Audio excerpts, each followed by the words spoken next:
tiens sincèrement à remercier ONG ADHD. Actuellement, les plans, ça évolue bien.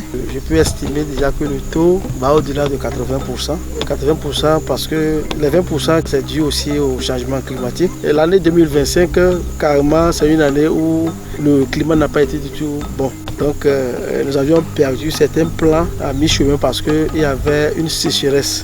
Je me rappelle aussi un jour, on est venu faire le reboisement, on a mis en terre les plants et un mois, bien 2 mois dépassé, il n'y avait même pas une goutte d'eau. Nous sommes quand même satisfaits parce que le taux de germination, tout à 80%, c'est quand même signifiant.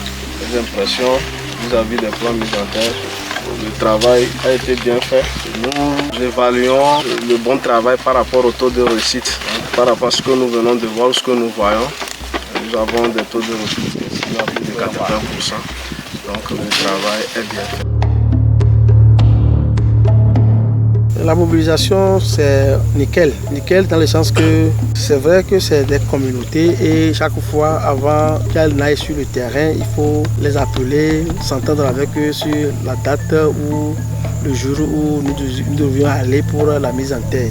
Et parfois, comme c'est une communauté purement agricole, eux aussi, leur activité les préoccupe.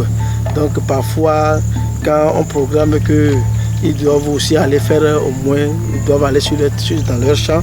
Donc, bon, c'est seulement ces petits manquements-là. Mais on comprend parce qu'ils ne peuvent pas ne pas faire le travail sans penser également à ce qu'eux aussi vont manger après. Il faut toujours la sensibilisation. Il faut faire savoir à la communauté le bien fondé du reboisement. Et comme vous le voyez, si cette communauté est en activité, quelqu'un ne peut pas mettre un plan et venir l'arracher ou bien saboter. Donc déjà, si vous voyez des gens, ça veut dire que la sensibilisation passe. Et si la sensibilisation passe, la personne doit entretenir que les années futures, nous aurons toujours une verdure dans cette forêt communautaire.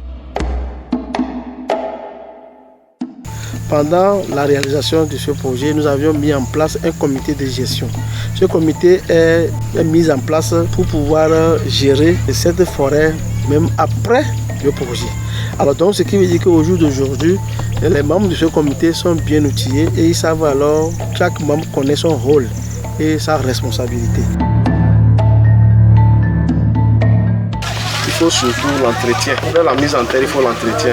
Nous avons l'habitude de dire que la plante est un être vivant qui nécessite beaucoup de soins. La réussite d'un reboisement doit tenir compte de son entretien.